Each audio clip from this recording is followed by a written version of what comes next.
Before I go too much into today's topic, I want to go ahead and briefly mention my attitude. If you've heard me talk about my 6 branches of responsibility way of looking at the Constitution, which is just based on studying the plain text of the Constitution, I would like to clarify that mob rule, say for example, mobs in the streets, nullifying, I don't believe in that whatsoever. That's inconsistent. Or say for example, Kim Davis, who used her freedom of religion and religious stances as a justification for not giving out same-sex marriage licenses. Again, no, this is a terrible representation of what I would call like the government officials branch of responsibility, right? So, and if you haven't heard me talk about that, Article 1, Congress; Article 2, the President; Article 3, the judicial branch;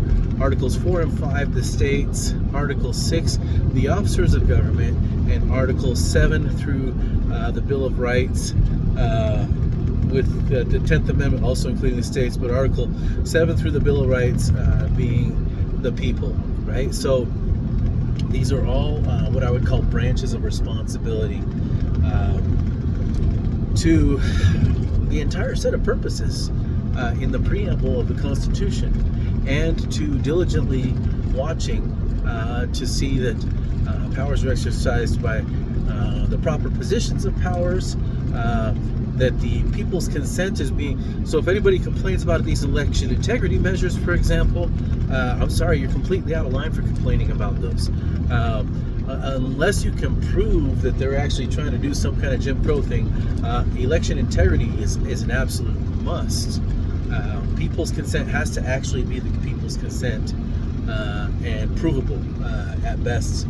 So, but again, purposes, positions of power, people's consent, procedures for exercising powers, powers enumerated, powers prohibited, and promises guaranteed.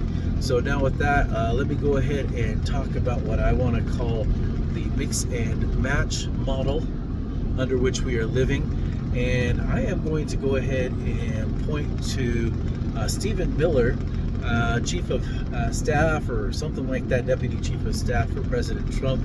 He's tough talking, he's direct, the kind of guy that might seem inspiring to a lot of people, but you know, he's talking to reporters, and he says, I think it was during the immigration enforcement, which my stance is, the 10th Amendment says the powers not delegated by this Constitution to the United States, nor prohibited to the states, are reserved to the states or the people respectively, right?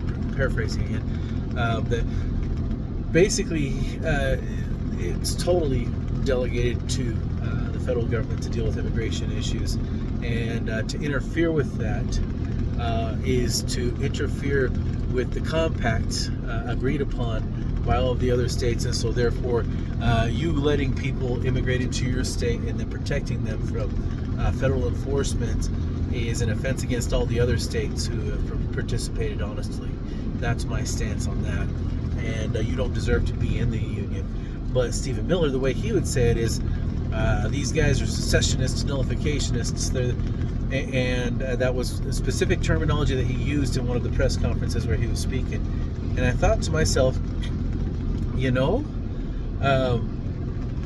you're right that the federal government has the authority to enforce these things, but you're wrong that the Constitution still does not to this day address secession and nullification. We have treated the Constitution, though, as though we've picked and chosen our favorite parts of the Articles of Confederation and the coercive acts from the British system, and so we're just going to kind of insert these into the U.S. Constitution.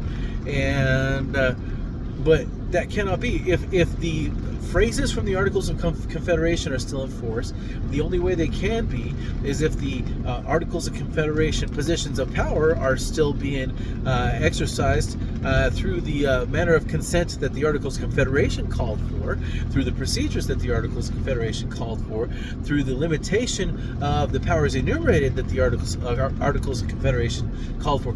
If not, and if we are using this Constitution by any other means than the manner of amendments that was required by the Articles of Confederation, then at this point the Articles of Confederation are null and void, and every last phrase within them is null and void. Not one, not two, not three, not four of the phrases are null and void.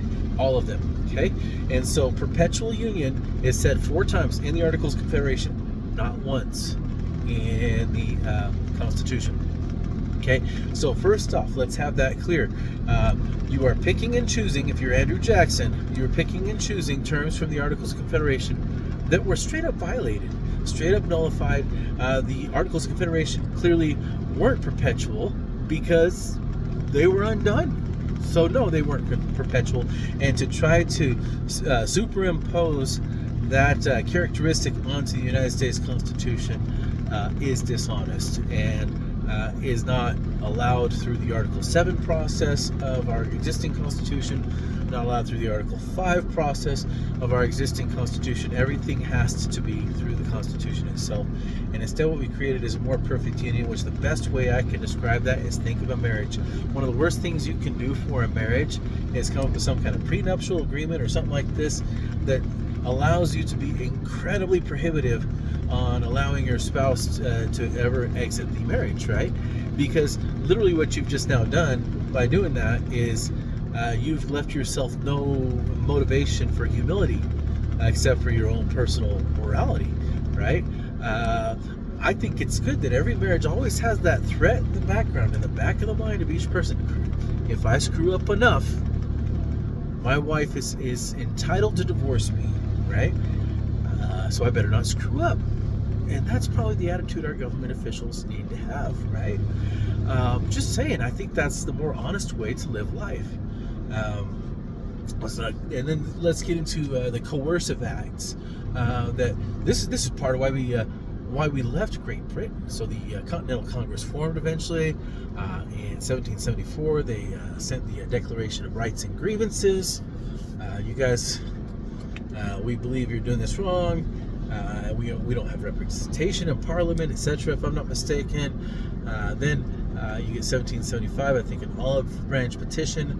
I can't tell you a lot about it, but again, this is what I would call the 6th branch of responsibility that our Constitution acknowledges, which is this is a group of people. They've organized. They're being careful. They're being cautious. They're not mobs in the streets, but they are making a moral case for why what the British are doing is wrong, and they're asking them, please stop, which the British, we know they didn't stop, and so we have the 1776 then Declaration of Independence, which unfortunately the British forced them, compelled them to back it up with arms, which to me, any deaths that resulted from that are all on the British, because the only just powers that a government can have are those that are given the consent of the governed. So anyhow, so right now we have a constitution that does not prohibit secession, that does not prohibit nullification. As a matter of fact, nullification, we have an example of it that's been ongoing since 1973 when the War Powers Resolution was enacted, and not a single president has said, gee, I better follow that War Powers Resolution. Every last president has looked at the actual Constitution and said, no, my oath is to the Constitution, and what you guys are trying to do is redefine my powers outside of the text of the Constitution. But I'm reading what my powers are, and no, you're not allowed to do that, so I'm not going to follow it, even though you guys passed it with a supermajority. A supermajority is insufficient to justify exercising powers not granted in the Constitution.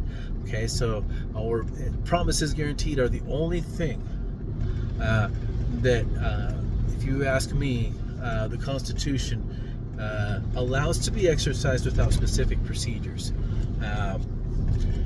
Procedures are for powers, not for promises guaranteed. As a general rule, I think even though within each executive branch department you will find procedures anyhow, just to make sure, which those then, that would fall under Article 1, Section 8, where it says they can set the standards for military etiquette or whatever it is, military behavior, I can't remember, like management, basically, something like that. So, Anyhow, but that's not a constitutional procedure. Rather, it's power granted to Congress to set those procedures. So, again, I am calling this the mixed and matched model of the United States Constitution. We've taken Article 6, Clause 2, which only says the Constitution, the laws, and the treaties are supreme. The oath of office is to the Constitution. It's not to the specific boundaries. It's not to a nation, because we aren't a nation. We're a more perfect union. And instead, what they've said is you cannot exit. Okay, this is perpetual. It has to be perpetual. But that's what the Articles of Confederation said, which we violated the heck out of those, and we did away with that whole system. And the only way that the promises guaranteed in the Articles of Confederation are relevant is if we're still following that system in the first place, right? So perpetual union, no, that's not a thing. Not buying it for a second. Coercive acts, that's the reason we left Britain in the first place. Article 6, Clause 2 definitely does not grant the federal government Andrew Jackson power to act coercively. That said, mob rule is idiotic. Look at the way the founders did it. The founders, what they did is they carefully organized. I think even the southern states, when they left the Union, they carefully organized. Now, they had been participants in Congress for quite a while. They could not complain about a lack of representation. However, it's besides the point. The Constitution, what they were seeing were redistributive, if I'm not mistaken, tactics. And I think the northern states, too, were violating the Article 4 of the Constitution. There were a number of things, and then I think it's not Polk, what's his name? Someone made it worse by, what's the name of that case that, the manumission, voluntary manumission, Dred Scott, there you go. All this was, it was accumulating. Both sides needed Anasazi and the Arbinger, if you ask me personally. They needed to learn to stop seeing each other as objects to be controlled, right?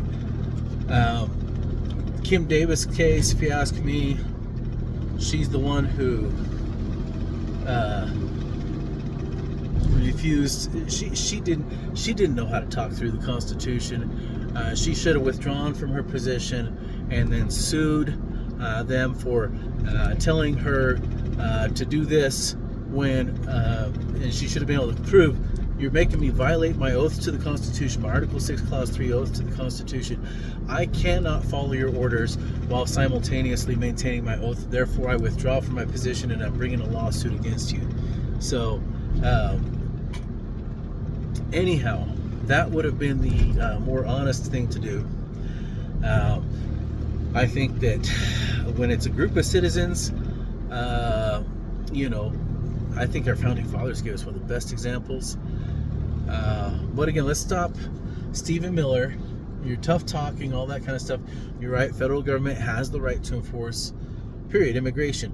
And for one state like Minnesota to stop that from happening is for them to violate the agreement made when they entered the Union. But I disagree. If they want to, technically, according to the Constitution, they still can exit the Union.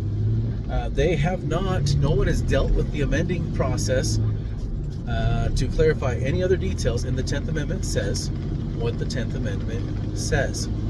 So again, no, perpetual union is not in there, and the coercive acts of anything that we decide to pass whatsoever, we can enforce it on you, which was the British attitude that caused us to secede or exit that union in the first place.